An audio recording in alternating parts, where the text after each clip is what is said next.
ప్రసన్న కుమార్ గారు to please speak.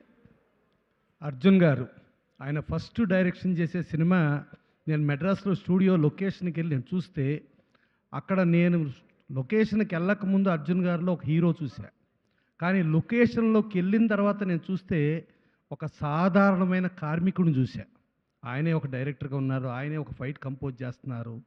So ఆ రోజు నుంచి చూస్తే ఆయన ఏది చేసినా ఒక డిఫరెంట్ యాంగిల్ వెళ్తారు.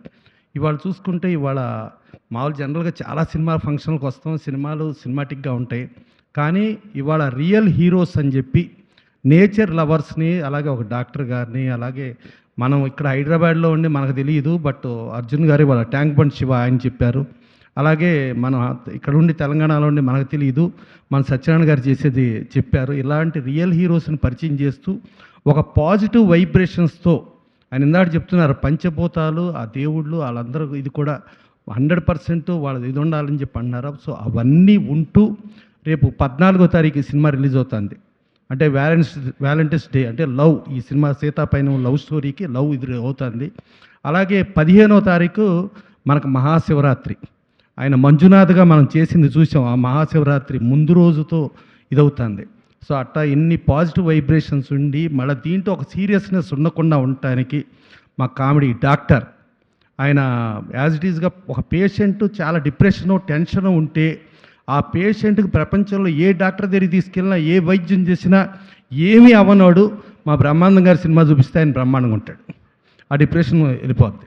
సో అట్లానే బ్రహ్మానందం గారు, అలాగే కట్టప్పగా బాగా ఫేమస్ సత్యరాజ్ గారు బాహుబలి అవి చూస్తే ఆయన ఆ రోజు ఫస్ట్ ఇదిలో కట్టప్ప ఎవరిని చంపారు ఏంటి అసలు ఎందుకు చంపారు అంటే అది అంటే ఒక టీజర్తో స్టార్ట్ అయ్యి ఒక మెయిన్ సినిమాగా బాహుబలి 2 అయిన ఆయన సత్యరాజ్ గారు ఇంతమందిని తీసుకొచ్చారు. ఇంతమంది చూస్తే అలాగే ఆయన డాటర్ని హీరోయిన్ ఇచ్చేస్తున్నారు. అప్పుడు ఫస్ట్ సినిమా నేను ఏదైతే ఆయన డైరెక్షన్ చూశానో ఇవాళ కూడా అదే డైరెక్షన్లో సీతాపైన పిక్చర్ వైజ్గా చూసుకుంటే చాలా ఎక్స్ట్రాడినరీగా ఉంది, చాలా రిచ్గా ఉంది, చాలా బాగుంది. ఈవెంట్ ఆర్గనైజ్ చేసి ఇదంతా చూస్తుందంటే పాజిటివ్ వైబ్రేషన్స్ ఉన్నాయి. డెఫినెట్గా ఆ శివుడు ఆశీస్సులతో, ఈ పంచభూతాల ఆశీస్సులతో ఈ సీతాపైన పెద్ద హిట్ అవ్వాలి. అలాగే హీరో నిరంజన్ గారు కానీ, హీరోయిన్ ఐశ్వర్య సర్జా కానీ వీళ్ళందరూ, అలాగే ధ్రువ సర్జా వీళ్ళందరూ క్యాస్టింగ్ కూడా చాలా పెద్ద క్యాస్టింగ్ ఉంది. మళ్ళా మా ఆస్కార్ సినిమా RRRకి డైలాగ్స్ మా బొర్రా సాయిమాధవ్ గారు. ఆ బొర్రా సాయిమాధవ్ గారు అంటే ఆయన ఒక పాజిటివ్ వైబ్రేషన్. సో అలాగే మా ఆస్కార్ దాంట్లో చూస్తే ఆ రోజు ఆ సేవకను కూడా నాకు తెలిసి కీరవాణి గారి మ్యూజిక్ అనుకుంటా. సో ఆ కీరవాణి గారు ఆస్కార్ అది ఉండి ఇన్ని పాజిటివ్ వైబ్రేషన్స్తో డెఫినెట్గా సీతాపైన పెద్ద హిట్ అవ్వాలి. ఆయనలో స్క్రీన్ మీద హీరో కనబడతాడు, స్క్రీన్ బయట కార్మికుడు కనబడతాడు. డెఫినెట్గా ఈ రియల్ హీరోస్తో పాటు రియల్ హీరోనే కాదు, మీరు కూడా రియల్ హీరోనే. Thank you. Thank you sir, thank you so much.